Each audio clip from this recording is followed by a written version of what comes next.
VK news, राष्ट्र के नाम। महात्मा बुद्ध की इस पावन धरा पर मेडिकल कॉलेज के निर्माण का कार्य भी अपना पूरा कर दिया और पहले सत्र के बच्चे यहां पर एडमिशन ले चुके हैं। ये मेडिकल कॉलेज हेल्थ इंफ्रास्ट्रक्चर प्रधानमंत्री स्वास्थ्य सुरक्षा योजना के अंतर्गत हम लोगों ने विगत 5 वर्ष के अंदर 33 नए मेडिकल कॉलेज निर्माण का कार्य आगे बढ़ाया था, जिसमें से हम 17 मेडिकल कॉलेज में पठन पाठन का कार्य प्रारंभ कर चुके हैं, उनको आगे बढ़ा चुके हैं और अगले 1 वर्ष के अंदर हम लोग 17 से 18 नए मेडिकल कॉलेज प्रारंभ करेंगे, जिससे प्रदेश के अंदर मेडिकल एजुकेशन की भी समस्या का समाधान हो जाएगा और साथ साथ लोगों को बेहतरीन विशेषज्ञ स्वास्थ्य सुविधा भी यहां पर प्राप्त होगी। और इस दृष्टि से जब विधानसभा का चुनाव संपन्न हुआ है, मैं आप सबको भारी बहुमत से विकास के लिए, सुरक्षा के लिए, सुशासन के लिए, गरीब कल्याण के लिए एक बार फिर से अपना आशीर्वाद देने के लिए हृदय से आप सबको मैं हृदय से धन्यवाद देता हूं। भाइयों बहनों, हम लोगों ने विगत 2 वर्ष के दौरान इस सदी की सबसे बड़ी महामारी कोरोना का सामना किया।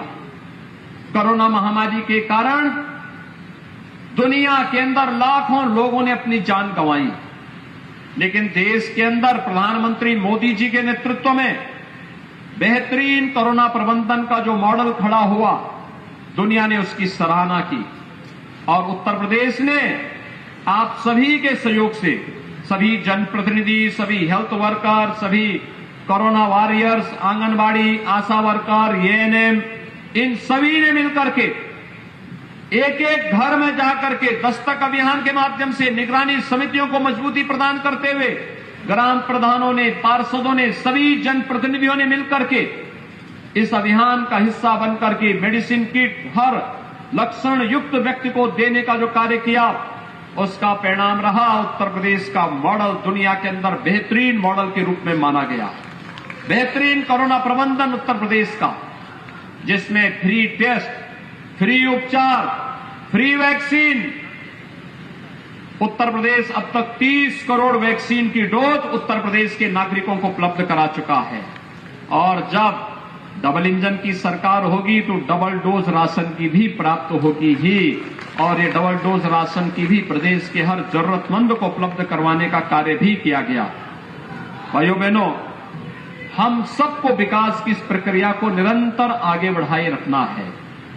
आज भगवान बुद्ध के समय का जो एक चावल काला नमक चावल के रूप में विख्यात था, कहते हैं इसका अनुसंधान उस कालखंड में हुआ था और आज उस कालखंड में जिस चावल का अनुसंधान हुआ था, उसकी खुशबू जो केवल पहले सिद्धार्थनगर जनपद तक सीमित थी, आज वह देश के अंदर पहुंच चुकी है। अब इसको दुनिया के अंदर महात्मा बुद्ध की तरह ही काला नमक चावल की खुशबू को पहुंचाना है। इसीलिए हम लोगों ने एक जनपद एक उत्पाद में काला नमक चावल को जनपद सिद्धार्थनगर के साथ जोड़ा है।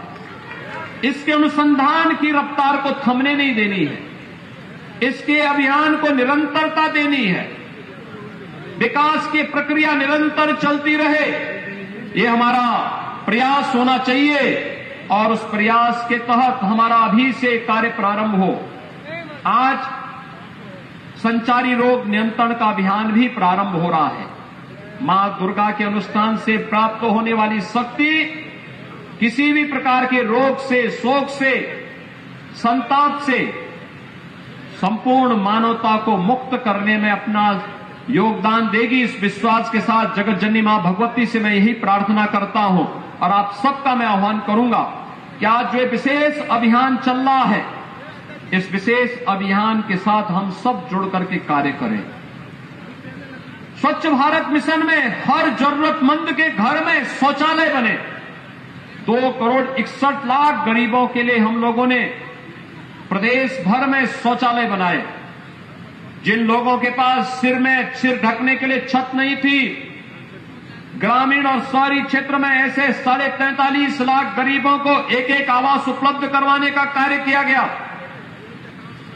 जिन लोगों के पास राशन के कार्ड नहीं थे, ऐसे 15 करोड़ लोगों को राशन की सुविधा फ्री में उपलब्ध करवाने का कार्य कोरोना जैसी महामारी के दौरान किया गया। और आज हम सब इसीलिए आए हैं कि ये जितना भी अभियान चल रहा है, उत्तर प्रदेश के प्रत्येक नागरिक को स्वस्थ बनाए रखने के लिए मेरा अनुरोध होगा आप लोगों से। स्वास्थ्य की सुविधाओं में तेजी के साथ वृद्धि हो रही है और आयुष्मान भारत कार्ड, मुख्यमंत्री जन आरोग्य योजना के अंतर्गत जो गोल्डन कार्ड बनाए जाने हैं, ये कार्ड हर वह व्यक्ति बना ले जिसका नाम उस सूची में आ चुका है, क्योंकि उस कार्ड के माध्यम से आप जहां कहीं भी जाएंगे इम्पैनल्ड हॉस्पिटल में आपको फ्री में उपचार की सुविधा उपलब्ध हो जाएगी। और साथ साथ सरकार को भी इस कार्यक्रम को सफलतापूर्वक अन्य लोगों तक पहुंचाने में भी सफलता प्राप्त हो जाएगी। कोई जरूरतमंद व्यक्ति उपचार के अभाव में न रहने पाए, कोई जरूरतमंद व्यक्ति शिक्षा से वंचित न होने पाए, कोई भी जरूरतमंद व्यक्ति हर उस व्यक्ति तक शासन की योजनाओं का लाभ पहुंचे, ये हमारा प्रयास होना चाहिए। और भाइयों बहनों, हमारा प्रयास होना चाहिए कि हम कहीं भी गंदगी न होने दें। याद रखना, स्वच्छता इसका अभियान का हिस्सा है। मच्छर पे गंदगी होगी तो मच्छर पैदा होंगे, मच्छर होंगे, मलेरिया होगा, इंसेफ्लाइटिस होगा, डेंगू होगा, कालाजार होगा, चिकनगुनिया होगा।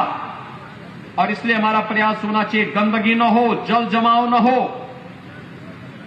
कहीं भी ऐसी स्थिति न हो जिसके कारण किसी भी प्रकार के मच्छर या अन्य ऐसे बैक्टीरिया को पैदा होने का अवसर मिले जो तमाम प्रकार की बीमारियों का कारक बने और फिर निर्दोष लोगों के जीवन को लीलने का कार्य करे।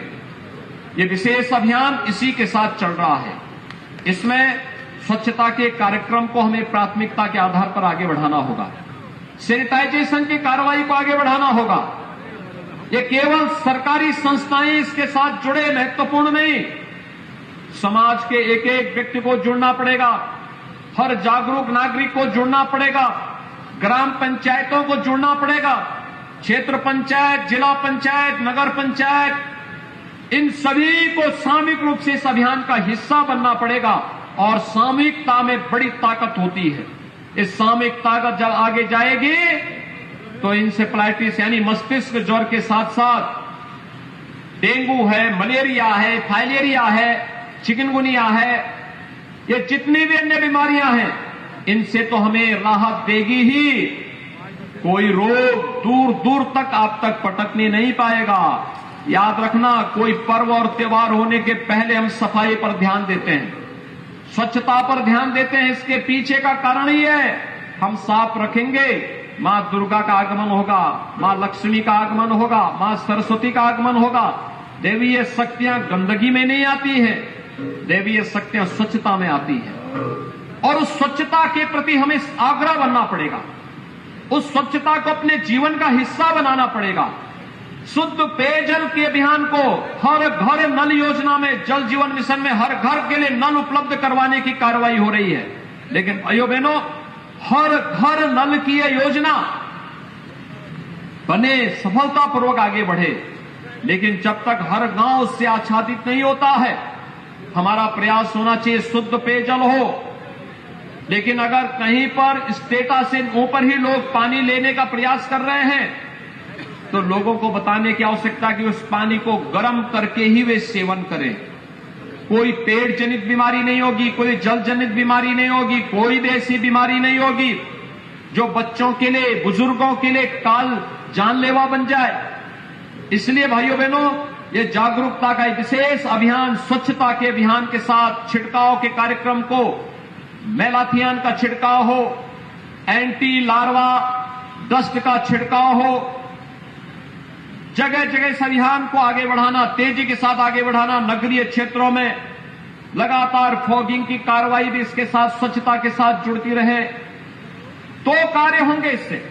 एक तो बरसात के समय अगर नाली नाले सब साफ सुथरे हैं तो जल जमाव नहीं होगा, गांव हो या शहर, जल जमाव की समस्या नहीं होगी। जल जमाव नहीं होगा तो मच्छर नहीं होंगे, डेंगू नहीं होगा, मलेरिया नहीं होगा, इंसेफ्लाइटिस जैसी बीमारियां नहीं होंगी। अगर बच्चा स्वस्थ है, प्रत्येक नागरिक स्वस्थ है, तो वह केवल व्यक्ति नहीं, परिवार स्वस्थ होता है। परिवार स्वस्थ है तो समाज स्वस्थ होता है, समाज स्वस्थ होता है तो प्रदेश स्वस्थ होता है।